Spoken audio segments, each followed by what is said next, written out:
Hey guys, so this video I'm doing something a little bit different and showing you guys how I make vinyl stickers. So a few months ago I ended up getting a Cricut, which was very exciting, and the first month or so was just like playing around with it, seeing how it worked, what I could do with it, and so on. And then now that I've gotten pretty used to it, I decided I'm gonna make some little vinyl stickers, decorations for my mom's upcoming birthday party, and I wanted to take you guys along with me. So these were the two designs that I made, and then I decided for the 50 I wanted a heart shape. And after I had drawn it in Procreate, I exported it to my laptop. I just find that the Cricut app is a little bit easier to use on my actual laptop. So once I opened up a new canvas, I uploaded the images of my drawings as PNGs, that way I have a transparent background. Then I went about resizing all of the images. I had already known roughly how big I wanted them to be, so that part was relatively quick. Then it was just about getting the vinyl ready to be cut. So I put it onto this 12 by 12 sticky mat, and I'm using a matte black vinyl. It's just the one I had on hand.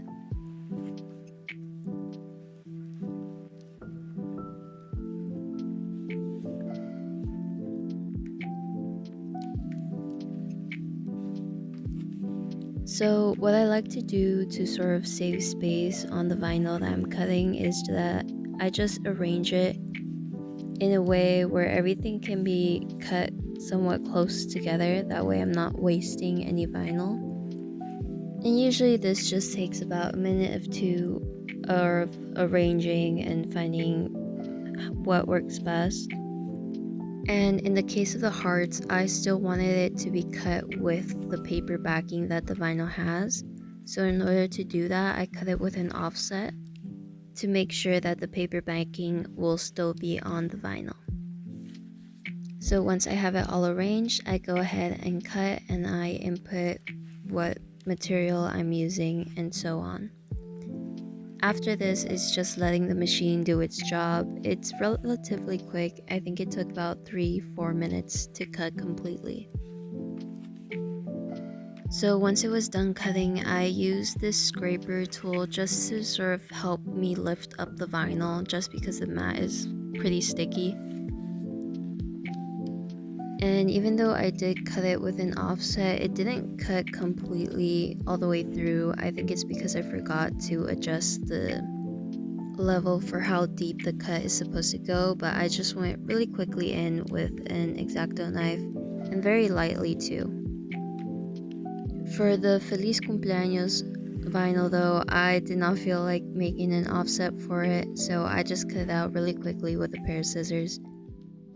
Okay, so the first cut, I always like doing it as sort of like a test run, partly for size and also for design.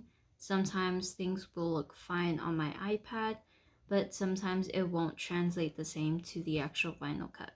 So starting off strong, we have the Feliz Cumpleaños, and I do really like how this one came out, and I think the size will work fine. With the cups that I have in mind, I will be sticking these onto little cups. So that one's good to go. I think I will make a few more of these just to put on some more cups. Now next up we have these two, the 50. The size is good. One issue that I have is just like the eye. As you can see, it came out really small in comparison to how I drew it.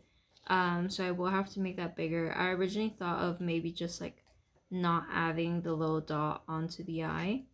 However, when you see it on this one,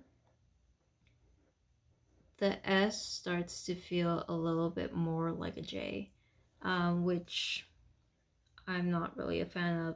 So I'm going to be adding the little dot to the eye, just making sure that I make it big enough so that this does not happen.